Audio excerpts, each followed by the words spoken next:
Hello मुलांनो, कसे आहात? मी तुमची लक्ष्मी आजी. तर आज आपण 10चा पाढा गुणाकाराच्या पद्धतीने शिकूया. 1 गुणिले 10 बघा कसा करायचा तो. हे शून्य इथे ठेवायचं. शून्याने कितीलाही गुणलं तरी उत्तर शून्यच येतं. मग शून्य, हे शून्य इथे ठेवलं आणि एकाने एकाला गुणलं एकच येणार.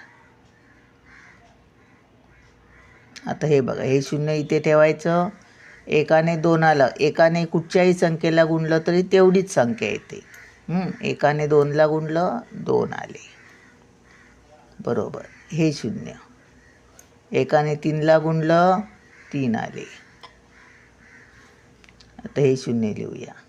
एकाने 4ला गुणलं 4 आले. शून्य लिहूया. एकाने 5ला गुणलं 5 आले.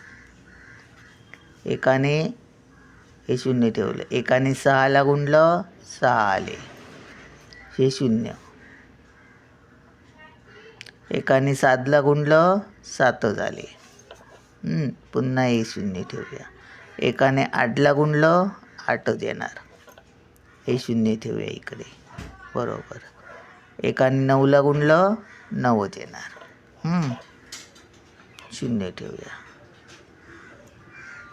हे शून्य आणि हे शून्य गुणाकार करताना जेवढी शून्य आहेत तेवढी मोजायची आणि तेवढी लिहायची. 2 शून्य झाली, 1 2 आणि एकी एकी 1. आता 10चा पाढा बोलूया.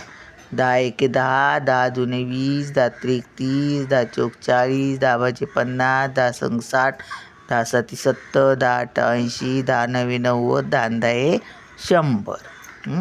असं बघा. 10 एके 10, 10 दुने 20, 10 त्रिक 30, 10 चौक 40, 10 पाची 50, 10 सक 60, 10 साती 70, 10 आठी 80, 10 नवे 90, 10 दहा 100. झालं. चला भेटूया पुढच्या व्हिडिओत.